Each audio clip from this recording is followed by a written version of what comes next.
Hi guys, welcome back to Data Every Day. Today we're looking at a dataset of automobiles. So it's a pretty simple dataset, only 9 columns, but we're going to try to be predicting the miles per gallon of a given vehicle based on the rest of the data. So let's hop into the notebook. I'm going to be using NumPy and Pandas to work with the data. Then for pre-processing, we're going to use regular expressions, the standard scalar from sklearn, and the train test split function also from sklearn. And then the models we're going to use will be linear regression, decision tree, and random forest models. We'll compare the results between them. So I'm importing those, and then I'm going to load in the data using pandas.readcsv. And we can grab the file path right over here, auto.mpg.csv. I'll copy that and paste it in.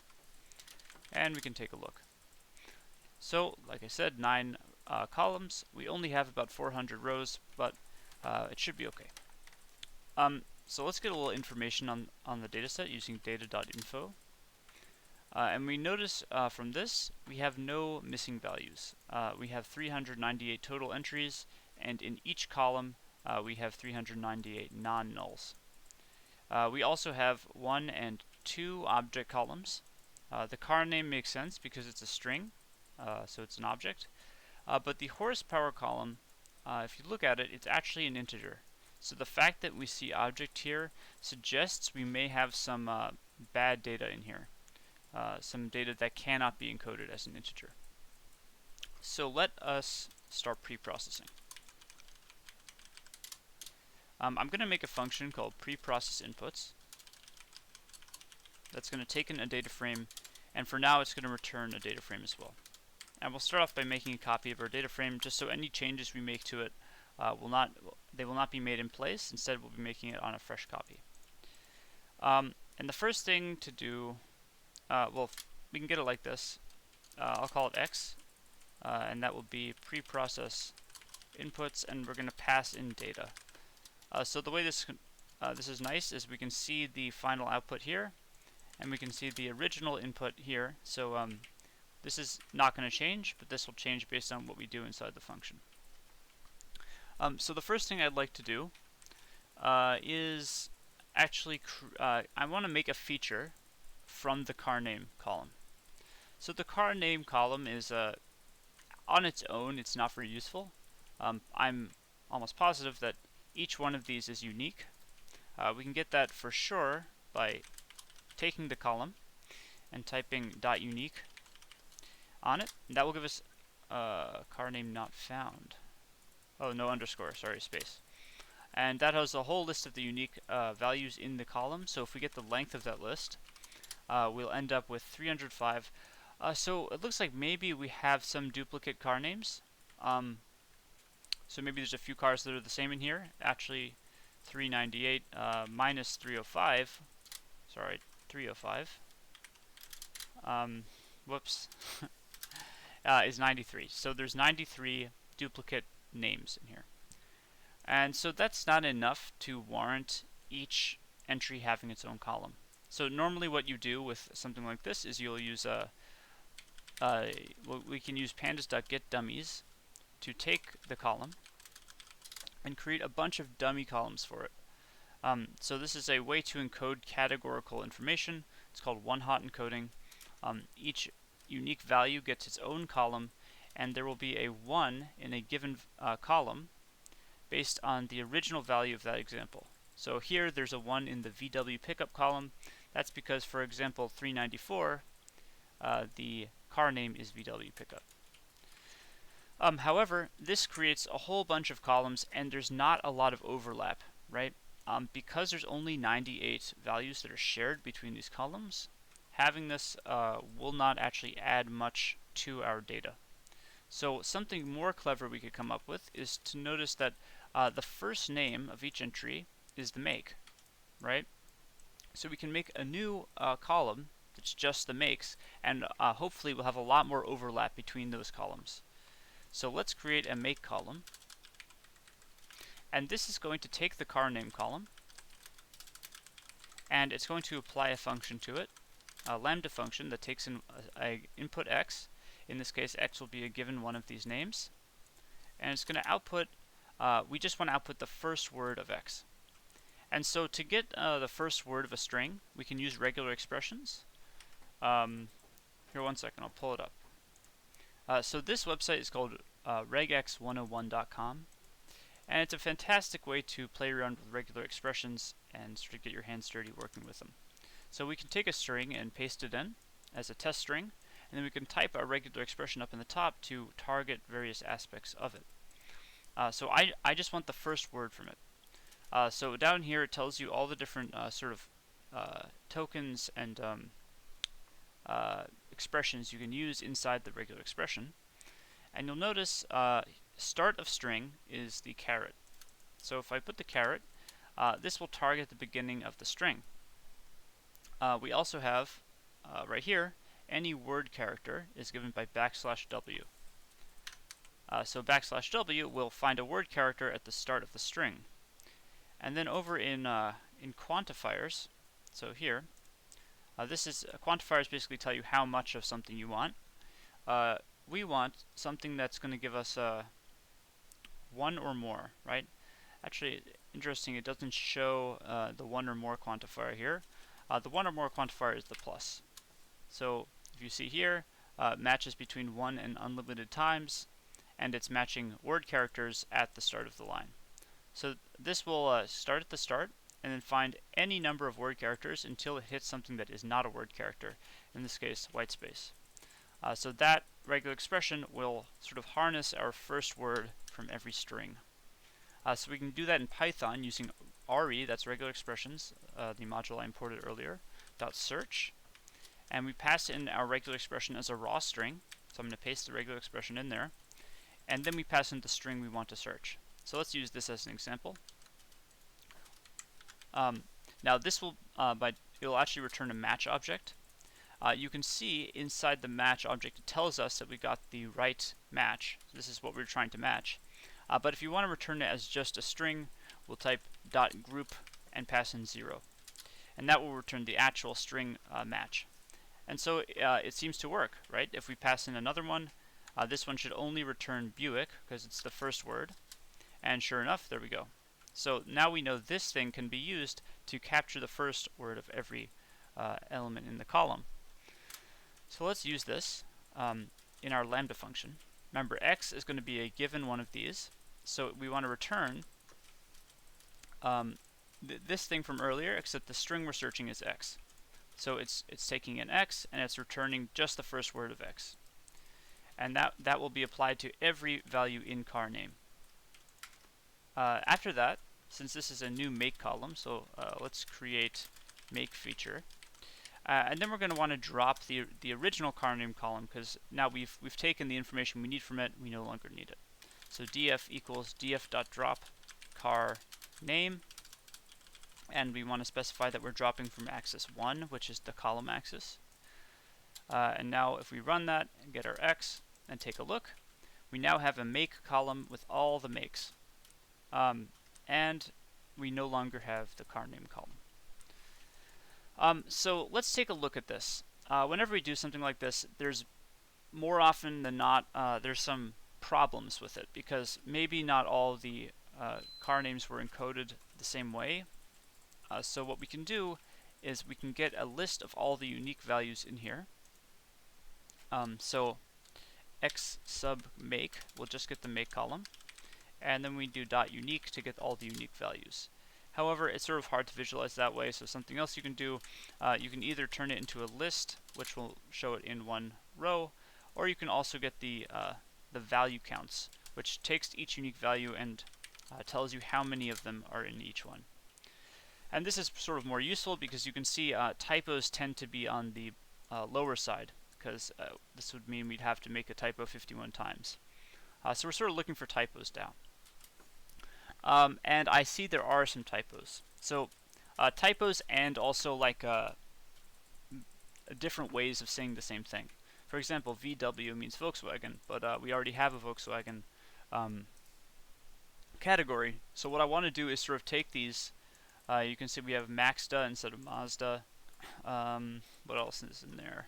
Oh, Volkswagen without an L. Toyota with a U, Chevrolet that has been misspelled as well. So let's actually go through, and we're going to fix the typos in make names. And so what I'm going to do is create a dictionary called make typo correction. And so this is going to be a dictionary that's going to match a typo to the correct spelling. And we can use this to easily replace all the bad values in here later. So let's go through and find the ones we need. So everything looks good so far. First one I see is, I guess, VW. So VW is not exactly a typo, but we want it to be represented as Volkswagen. So right here, we're just going to paste that in, and so now it'll match this, and it'll correct it to this. We're going to go back down, see if we can find the next one, and Chevy should be Chevrolet. So we'll match it to the proper name and continue. Let's see. We were here. So now Maxda should be Mazda. Oh, sorry. This should be Mazda. Let's see again. We have, Volkswagen misspelled.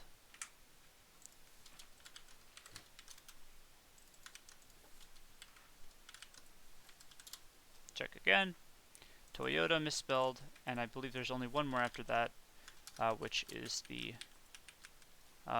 Chevrolet.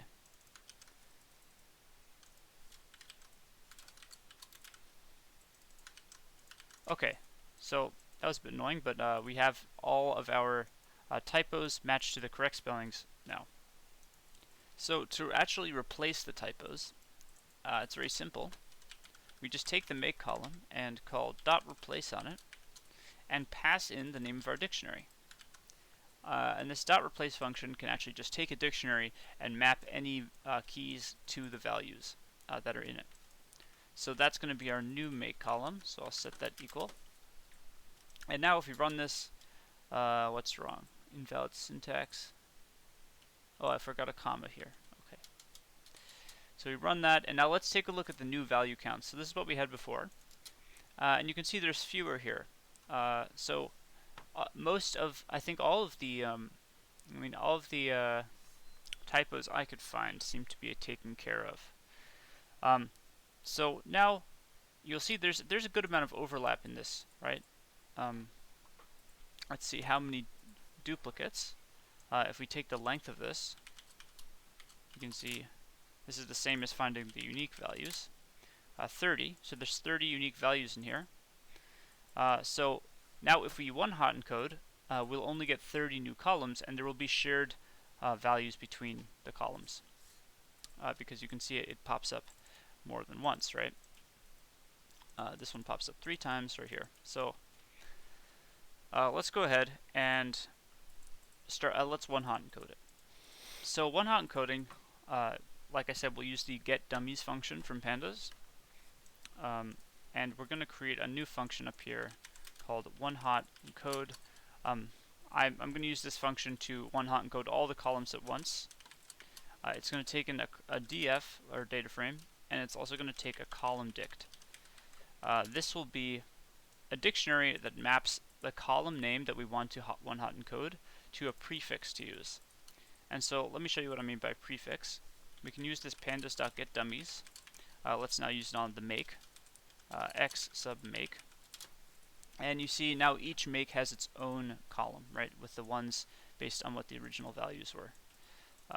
So if we include a prefix here, let's say mk for make, then all it does is add mk at the beginning. And prefixes are good to use with one-hot encoding because it lets you know where a column originally came from, right? If we just had the make names, especially if you have another column with duplicate values and you one-hot encode them both, you have a hard time remembering like where this one came from. So it's nice to include the prefixes. So what I'm doing here is I'm passing in a column dictionary that's going to map a column name to its corresponding prefix. And we'll start by creating a copy of the data frame. and then we're going to iterate through the column dictionary that we're passing in for a column prefix pair in column dict dot items. Items will return a tuple form of each key value pair in the dictionary, so that we may index it like this. We're going to get the dummies, and we're going to store it in dummies. So df sub column, and then we're going to set the prefix equal to prefix, which we're taking from the column dict. Then we're going to concatenate together the new dummy columns to the original data frame. So df equals pd.concat, and I'm concatenating the original data frame and the new dummies columns side by side, so axis 1. If we did axis 0, it would be on top of each other. Then after that, we're going to remove the column that we created dummies from, because we don't need the original column once we have the dummies. df.drop column from axis 1. And then return df. So this will return a data frame with all of the columns one-hot encoded. So all the columns we specify. So let's one-hot encode the nominal features. And a nominal feature is just a feature that has more than 2 values, and they're categorical values. And they take no particular order. So a good way to get a sense of which features might be nominal is by taking a dictionary that maps column names to the length of unique values in the column. So I'm going to do x sub column dot unique, and then take the length of that. So it's going to map a column name to how many values are in that column for every column in x.columns. Alright, and you can see we have miles per gallon. We know this is not a nominal column, it's continuous. We can actually look back at the dataset description here, which gives us a little information about the attributes. So you see this is continuous. Cylinders is multi-valued discrete. So discrete means categorical usually. So there's 5 possible values in cylinders, and they do take a particular order. However, they're not evenly spaced, right? Let's actually look at it. X sub cylinders dot unique. Oh, cylinders. So it can be 3, 4, 5, 6, or 8. They aren't equally spaced. However, we could encode it as an ordinal feature, which means, well, we could just leave it as it is because they are numbers. But generally, if you have a small number of categories, like 5, something like this, it's not a bad idea to one-hot encode. And for this video, I'm going to one-hot encode them. Although you could definitely try out some other encoding schemes to see if they work better. So I'm going to include that in the list of nominal features. We also have displacement, which we know is not nominal. This is a continuous value, and it does say it here. Horsepower is also continuous. Weight is continuous. Acceleration is continuous. Model year is multi-value discrete. So we have 13 possible values in the model year. However, this is a linear spacing, and I think it's probably best kept as it is, because it is a sort of it means like old to new. There's like a continuous range of recency contained in here. Whereas with the cylinders, yes, it's true, this means higher cylinders, this means lower cylinders, but there might be some more interesting interactions based on how many cylinders it has. Basically, if you keep it as a continuous column, it's very sort of simple. It's a simple way to encode it. But you know, we can actually try it with both and see which does better. I'll start off by encoding it as one-hot columns, and then we can actually remove it afterwards and see if it improves. So back to this, let's see, we have origin, and origin only has 3 possible values, and it is multi-value discrete, and we also don't know if this has an order. So we're definitely going to make this a one-hot column. And then the make, obviously, it has to be one-hot column because, well, the values don't take any particular order, and they're text values. So let's create a dictionary of, we'll call it a nominal feature dict. And this is the dictionary we're going to pass into our one-hot encode function. And remember, this takes a dictionary that has column and prefix mapping. So we're going to give it a column name. Cylinders will be the first one we do. And we'll give it a prefix. So sil works. Then the next one we were going to do, I believe, was origin. So origin in there. And we're going to map that to orig. And the last one is make. So we're going to one-hot encode the make column, and we'll give it mk as its prefix. Then all we have to do, because we already wrote the function, is say df equals one-hot encode, passing in df and the nominal feature dict. Alright, so if we run this, you see we now have all these new one-hot columns here. So we have 44 total features now. And all the ones we didn't encode are still here at the beginning. So now I guess we are ready to split off what we're trying to predict away from the data we're using to predict it. So these are commonly denoted x and y. Y is what we're trying to predict. So let's split df into x and y. Y is just going to be a vector. It's going to be the actual outputs that we're expecting, the labels. So y equals df sub MPG. This MPG is the column we're trying to predict. And then x is df.drop MPG. So we're going to split it apart. So we're dropping it from x and saving it in y. And I'll make a copy of this as well. Alright, and once that's done, so if we run this, now we'll get x and y back from preprocessed inputs. X no longer has the MPG column, and y is now just the MPG column. Then we're going to do a train test split. And train test split will, that's a function from sklearn, a very nice function that basically takes in any two pandas series, numpy arrays, data frames, just as long as their first dimension is the same, so they have the same number of rows, and then it will split them at the same point. But first it will apply a shuffle to the data. So that's very useful as well. It keeps us from having to shuffle it ourselves. And then it will return 4 new data sets if you pass in 2 values: xtrain, xtest, ytrain, and ytest.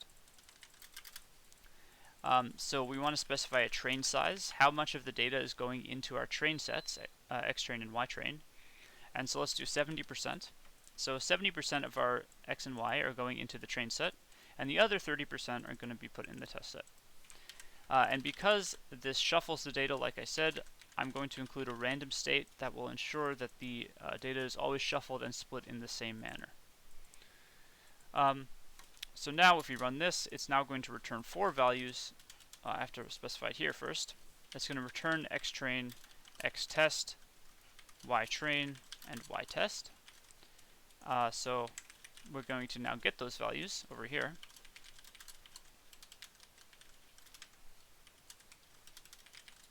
And what's wrong here? Oh, I have to run this? Okay.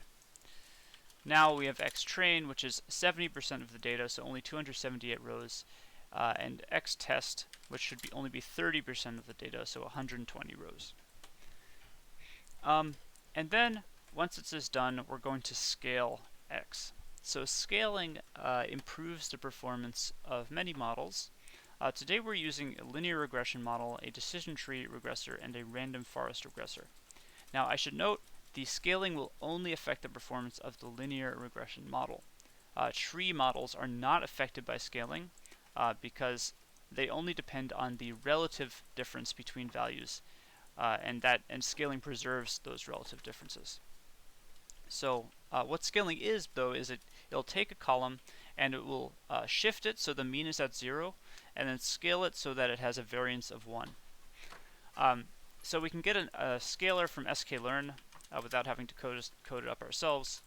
We're going to scale xtrain, and xtest.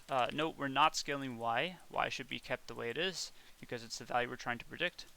It's not being fed into the model. With a standard scalar, so I'm going to create a new scalar. This is the standard scalar from sklearn, and we're going to fit the scalar to the data. However, I'm only going to fit it on the train set. So scale xtrain and xtest with a standard scalar fit only on xtrain. So the reason we fit only on xtrain is because you want to consider the possibility where you're given new data. And if you're given new data, so test data, you won't have necessarily the option to retrain the model, right? You want to just take this model that's trained already and sort of perform inference on new unseen data that so basically the fit is only happening on the train set, and we're going to apply the transformation to the test set based on the fit we have on the train set. So I'm now going to transform the data with the scale. Xtrain equals scalar.transform xtrain. And now we're going to do the same thing to xtest. So we're transforming both xtrain and xtest based on the fit we have from xtrain. And by fit, if you're unsure of what it means, is basically it's going to look at each column and it's going to record the mean and variance, or basically the amount by which to shift and scale. And so the amount by which to shift and scale is only going to be given by xtrain, and it's going to apply that amount to both xtrain and xtest. Alright, so let's take a look, and we have an error. Could not convert string to float, question mark. So this means, essentially, there's somewhere in our data set we have a question mark. The reason here is a problem is because when we tried to scale it, we're trying to perform some numerical operations on the data, and we obviously can't perform a numerical operation on a question mark. So we should do a little diagnosis, try to see where the question mark is. So easy way to do that, well, I'll do it on X. No, I'll do it on data. Data equals question mark. That's literally all I have to do. This will return a true or false value in every cell based on if it is question mark. And then we want to sum over axis 0. So axis 0, that's the row axis. So if we sum over axis 0, we'll count up all the trues in each column. And this will tell us the exact column that has the question marks, and it turns out to be horsepower. And that actually matches up earlier when we saw that horsepower was an object column, when it should have been an integer column, right? So that's because there's that question mark value in there. So what we have to do then is, let's go do this at the top of our function. Let's fill in the missing horsepower values with the column mean. So by column mean, I mean just look at the horsepower column, calculate the mean based on all the values that are not question marks, and then fill in the question marks with that value. And to do that, we can do it in 2 lines, I think. First, what we can do is take horsepower and replace any instances of a question mark with numpy.nan. And the reason for this is because then we can do .astype numpy.float. Since a nan value is actually considered a float, you can cast it now into a float because we've removed the question marks. And then we can call fillNA, which is a pandas function that allows us to fill any missing values, or numpy.nan values, with a given value. And the value that we'll give it here is just the mean of the column. So we're first replacing question marks with missing values, and then filling missing values with the mean. And so that's going to be the new column. Whoops. Like that. And if we run this now, and run this, you can see the scale has been properly applied. And if we look at xtrain now, you're going to see it's in a numpy array form. So it's certainly fine. We can now feed this into our model, but the problem is we can't visualize it nicely. So what I like to do is just after we've, the reason it's a NumPy array is because the scalar.transform function returns a NumPy array. So what I like to do is turn it back into a data frame afterwards using pandas.dataframe, and then we'll specify the column names by columns, and the column names will just be the original xtrain columns. So we're going to keep them the same way it was, because before this xtrain was a data frame. So let's do the same thing for xtest, and I'm going to keep the column names as xtest, even though they're the same. Alright, so run that, and now you can see xtrain as a data frame, and you'll notice that all of the columns have been one-hot encoded. Scaled. So each column now has a mean of 0 and a variance of 1. Now one thing I notice is that we have zeros here, and whenever you scale and then notice a column of all zeros, this usually means that there's only one value in that column.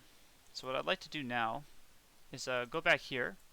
This was what we saw before, what we used before to count up how many unique values there are in each column, and this was before we got the one-hot values. So let's look at xtrain this time, and let's look. Okay, we have 1 and 2 columns with only one value, and so those values are not useful to us. Okay, so what I'm going to do is just take those column names, mk capri, and over here, where is it? Oh, that's so interesting. No, actually, I'm not going to remove it, and the reason is I can guarantee that these columns do not have one unique value. The problem arises in the train test split. So when we split into xtrain and ytrain, let's say there's only one instance of mktriumph. That means if the mktriumph value, if the actual 1 for mktriumph, the mktriumph example, ends up in the test set, then it's going to look like there are no mktriumphs in the train set when we perform the scale. However, then when we actually apply it to the test set, you'll see. Look, let's take a look at xtest. This is hard to explain. Basically, we know that there is more than one unique value because it was one-hot encoded. Because this had to have been a value in the original dataset for it even to get its own column. So in xtest, there must be a real value for it. For example, if I change the random state, if I change the way that the test sets were shuffled, let's make it 1, you'll see we now have actual values in mktriumph. So, and if we look at this, we now have another one. But it's not that important.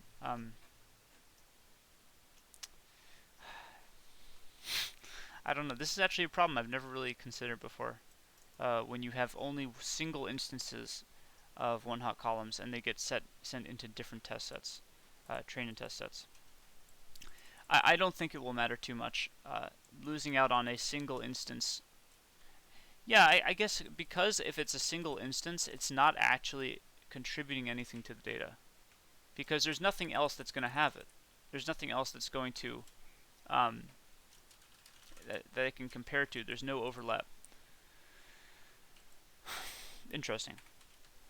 Okay, well let's not worry about it too much. Let's move on. So what else are we doing now?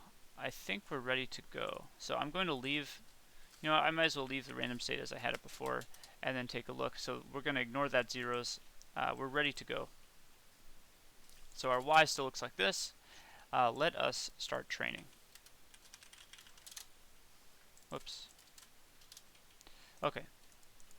So for training, like I said, we're going to use a linear regression model to start. Then we'll do decision tree and random forest. So for the linear regression model, using a simple linear model, linear regression models work well when there's a linear relationship in the data. And what that means is, if we take displacement, multiply it by some value, and add it to horsepower multiplied by some value, and add it to weight multiplied by some value, dot dot dot, all the way to the end, add it to MK Volvo multiplied by some value, and then add a little bias, that expression can properly predict y. And so that's a linear relationship. It's just the feature vector multiplies by one weight per feature, and then with a bias added. So that works when there is a linear relationship, but sometimes there's a nonlinear relationship in the data, and a linear regression model won't cut it. So let's see how it works. I'm going to create a linear model, which is linear regression, and I'm going to fit the model to the train set, x train, y train. Then we can store the r squared value. R squared is a measure of how dispersed the data is from our fit. So in this case, our fit is linear. So if the data takes a nonlinear relationship, we'll have a really poor r squared value. So linear R2 will be linear model.score. So these all these sklearn models, by default, the .score function will return the r squared value. All we have to do is pass in the test set for it to evaluate. And so I'm going to store that in linear R2, and then I'm going to print it out. Linear regression r squared. And I'll format it to 5 decimal places, and format passing in linear R2. Linear regression object is not callable. Oh, I didn't call .fit, sorry. Okay. Wow, that is bad. That is a terrible r squared value. This is, oh man. R squared values are supposed to take, basically they're supposed to take values from 0 to 1. 1 being it's a perfect fit, 0 being it's very bad. If it fits worse than a line completely perpendicular to the data, we get a negative value. And this is so negative, it's so bad. This is very clear, I think, that this is not, there is no linear relationship between the features and the labels, the target. So let's see if using a decision tree can improve our score. So decision tree is much better at capturing a nonlinear relationship between the features and the target. So using a decision tree model, that we'll call it tree model, and this will be decision tree regressor, also from sklearn. So tree model.fit, same way, x train, y train, and then we'll get the tree R2 from tree model.score, x test, y test. And then we'll print out decision tree r squared. And we'll also format this to 5 decimal places. This one can only needs to be formatted to 1 because there's it's greater than 0.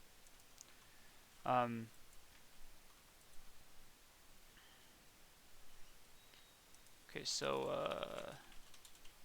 dot format and passing in tree R2. Alright, that's much better, right? Because, like I said, the maximum value here is 1 that we're searching for, so 0.77, that's a pretty good fit, pretty good. So it seems like the decision tree model is doing much better than the linear regression. And one last thing I'd like to try is the random forest regressor. And so random forest is basically, it's creating a bunch of, a whole lot of different decision trees, and then it's having them all make predictions, and then it averages the results. So in the case of regression. So it's actually, it often improves the performance of just using a single decision tree like this. So using random forest regression model. And this will be we'll call it RFC for, no, RF, I'll just call it RF model for random forest. And this will be random forest regressor, which is also from sklearn. And we're going to fit this model on the train set like the others, x train, y train, and then we will get the r squared, rfr2 equals rf model dot score x test y test, and we'll print out the results. Random forest r squared. Also, we'll format to 5 decimal places and pass in rfr2. And that is the best performance we've gotten. It looks like by using the random forest, we have gotten a quite a good fit. R squared of 0.83 is not bad at all. So it looks like with each model we had a performance boost. And I would also like to try what I said earlier about keeping the cylinders as a as its own feature without one-hot encoding it. So all I have to do is comment that out, and I can I get my 4 sets of the data again. So now you'll see we should have cylinders still here, and it has been scaled. And we're going to try this again, and it looks like a slight increase. I think it was 0.836 before. So it looks like maybe keeping this off was actually a good idea. If I try it again, so this is, let me just grab that score, and I'll compare it. Yeah, it definitely went down by about 0.005. So let's get rid of this. Let's keep cylinders as its own feature. Sometimes you just want to, do trial and error to figure that out. Last thing I'd like to do is the model year. In the dataset description, it said that it's multi-value discrete. Even though it does have a continuous sort of range of values that it could take, we're going to try. I'm going to try to one-hot encode it also. Let's give it a prefix of my and see how that performs. Well, actually, before that, so without the my, we get an r random forest score of 0.838 or so, and there is a bit of randomness to this, so it might be better to do this with the decision tree actually. Right, let's use this one. So this is our original decision tree. No, this is if I run this multiple times, I'm getting different values. Okay, so maybe this is sort of imprecise. Linear regression should always give us the same value. I don't really want to use it, but I guess it might be a good idea. So let's try that. Let's grab this. And then let's try one-hot encoding this and see if our performance goes up. So I can't even tell if this is greater than or less than. True. So it has gone, the performance is worse because it's negative. If it goes up, it's worse. So that means that we should not one-hot encode the model year. It's not helping. And then last thing, because I didn't realize how random it was on the random forest, although it's right in the name, I want to see cylinders again, just to double check. Sil. Okay, so this was our original linear regression, and we now have this. Oh yeah, there's a substantial difference. Okay, so it seems like the best way to encode these features are by not one-hot encoding cylinders and not one-hot encoding the model year. And then we'll run through, and yeah, we get some pretty good results. So that will sum up today's video. Thank you so much for watching. I hope you enjoyed it. If you did, make sure to subscribe and hit the bell for more content, and leave any comments you have in the section below. I'll see you guys tomorrow. Have a fantastic day.